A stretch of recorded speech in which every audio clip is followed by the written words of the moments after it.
विद्या भारती की ई पाठशाला में आप सभी का स्वागत। आज हम अपने गणित विषय के अध्याय 4 में सरल समीकरण का अध्ययन करेंगे। समीकरण होते क्या हैं, इन्हें बनाते कैसे हैं, इनकी विधि कौन कौन सी है, जो इसमें चर राशि होती है उसका मान किस प्रकार से निकाला जाता है, आज हम इसी विषय का अध्ययन करते हैं। सबसे पहले एक पद लिया जाता है x+10। क्या यह समीकरण कहलाएगा? तो हमारा उत्तर होगा नहीं, इसको हम व्यंजक कहेंगे। समीकरण के लिए दो पदों की आवश्यकता होती है और बीच में उसमें समता चिन्ह अर्थात जो बराबर का चिन्ह है वो लगाया जाता है। यह दूसरा पद दिया हुआ है x+10 बराबर 20।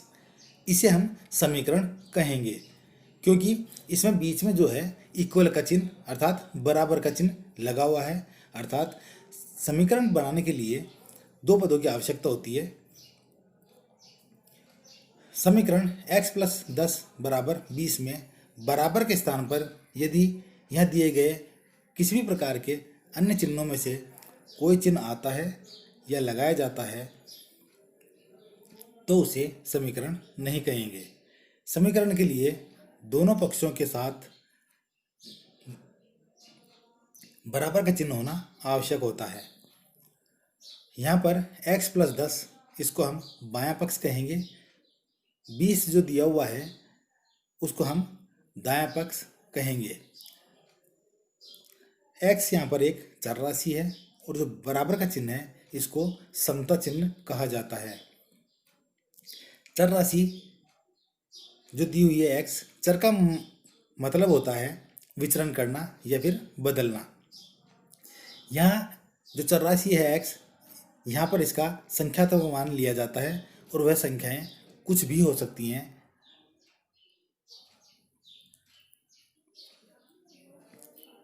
समीकरण बनाना। अब समीकरण बनते किस प्रकार से हैं आइए देखते हैं। यहाँ कुछ समीकरण के विभिन्न रूप हैं, उनसे समीकरण कैसे बनेंगे आइए हम बनाते हैं। पहला दिया हुआ है x के तिगुने और 11 का योग 32 है। यहाँ पर सबसे पहले आवश्यक है जो प्रश्न दिया हुआ है उसको समझना कि वह क्या बोलता है। तो सवाल जो हमारा है x के तिगुने, यहाँ पर x का तिगुना हो जाएगा 3x और 11 का योग अर्थात x के तिगुने में 11 जोड़ने पर उसका योग 32 हो जाता है। तो हमारा समीकरण जो बनता है वह बनता है 3x + 11 बराबर 32। एक दूसरा उदाहरण लेते हैं। यदि किसी संख्या के 6 गुने में से 5 को घटाया जाए तो 7 प्राप्त होता है। यहाँ पर हम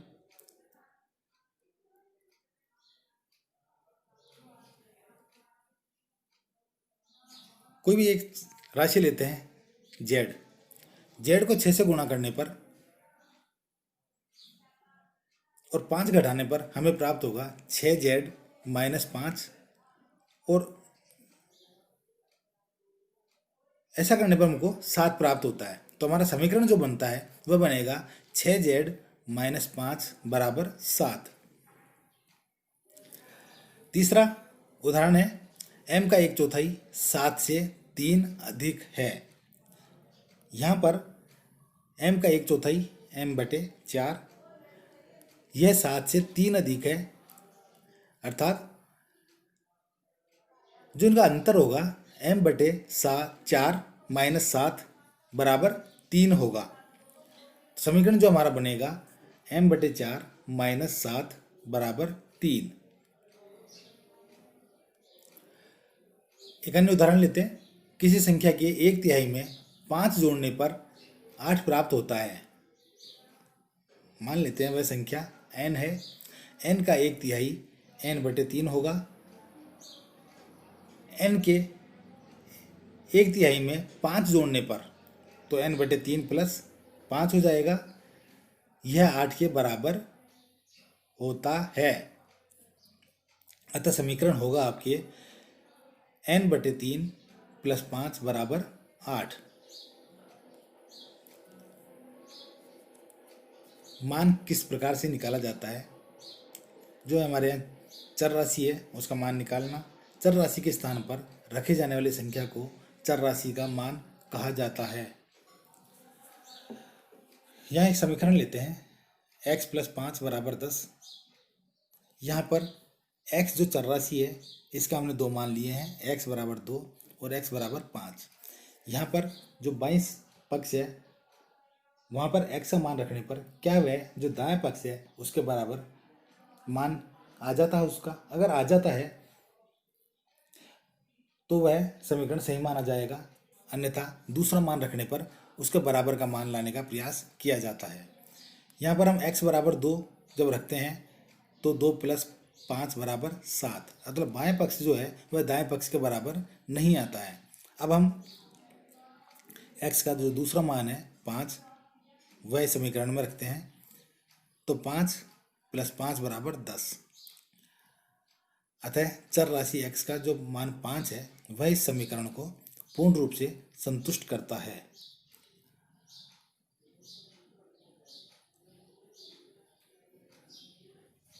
प्रयत्न और भूल विधि। यहाँ पर हम इस विधि के द्वारा जो चर राशि है उसका मान निकालने का प्रयास करेंगे। यह चर जो राशि दे रखी है p, हम उसका मान इस समीकरण में रखते हैं और फिर देखते हैं कि क्या यह राशि इस समीकरण को संतुष्ट करती है या नहीं करती है। तो हमने समीकरण का जो चर राशि है p, उसमें मान लेते हैं 1 2 3 4।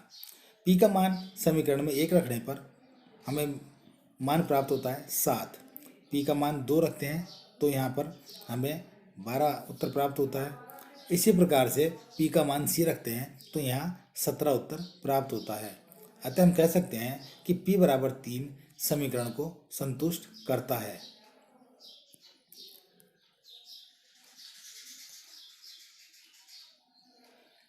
चर राशि का मान निकालना। यहाँ पर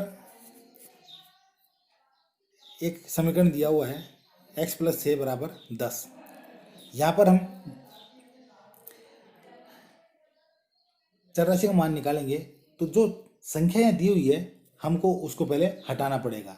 तो विधि कौन सी है, यहाँ पर विधि यह है कि यहाँ जो हमारा x के साथ 6 जोड़कर दिया गया है पहले हम उसको हटाएंगे और ये दोनों भागों में करना पड़ेगा, दाएं पक्ष में और बाएं पक्ष में। तो हम यहाँ से 6 हटाते हैं तो x + 6 - 6 = 10 - 6। 6 से 6 में से 6 घट जाएगा और 10 में से 6 घटाते तो 4 बचता है। अतः यहाँ चर का मान 4 आता है। एक अन्य उदाहरण लेते हैं, 3p - 10 = 5।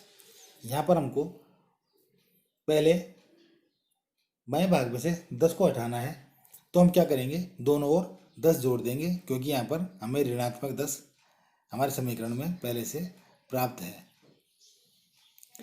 3p - 10 + 10 = 5 + 10, तो हमें 3p = 15 प्राप्त होता है। अब यहाँ p के साथ अभी भी 3 संख्यात्मक राशि जुड़ी हुई है तो यहाँ पर p को 3 को भी हमको हटाना पड़ेगा। तो यहाँ क्या करेंगे, हटाने के लिए हम दोनों पक्षों में 3 का भाग दे देते हैं। भाग देने पर हमारे पास जो उत्तर प्राप्त होता है वो होता है p = 5। अतः यहाँ चर राशि जो है उसका मान 5 होगा।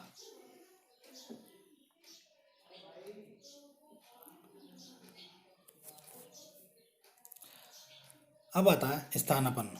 स्थानापन्न का मतलब होता है ट्रांसफर करना या एक स्थान से दूसरे स्थान पर भेजना। यहाँ पर जब हम समीकरण लेते हैं x + 4 = 8, तो यहाँ स्थानापन्न का मतलब है जो संख्या दी हुई है उसको एक स्थान से दूसरे स्थान पर परिवर्तित करना। यहाँ पर x के साथ 4 दिया हुआ है, हम इसको दाएं पक्ष में भेजेंगे तो वहाँ पर जो धन चिन्ह है वो ऋण चिन्ह में परिवर्तित हो जाता है। अगर यहाँ पर जब भी हम किसी राशि को दूसरे स्थान पर परिवर्तित करते हैं तो वहाँ पर उनके जो चिन्ह होते हैं उनमें परिवर्तित हो जाते हैं। तो यहाँ पर x बराबर 8-4, x का मान 4 प्राप्त होता है। एक अन्य उदाहरण देखते हैं, x/3 -6 बराबर 2। संख्या स्थानापन्न करेंगे तो जो भाग की संख्या है वो दूसरे भाग में जब जाती है तो वह गुणा में परिवर्तित हो जाती है। तो यहाँ हमारे को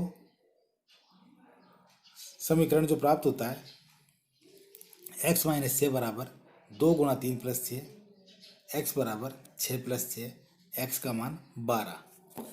तो स्थानापन्न जब हम करते हैं तो एक राशि से दूसरे भाग में जाती है, वहाँ चिन्ह बदल जाते हैं।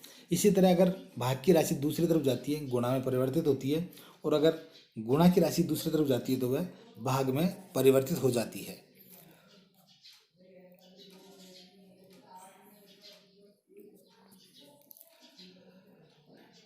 पाठ पर आधारित कुछ एक अभ्यास प्रश्न यहाँ दिए गए हैं। आप इन्हें हल करने का प्रयास कीजिए।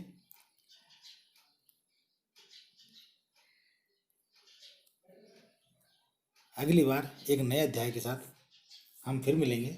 धन्यवाद।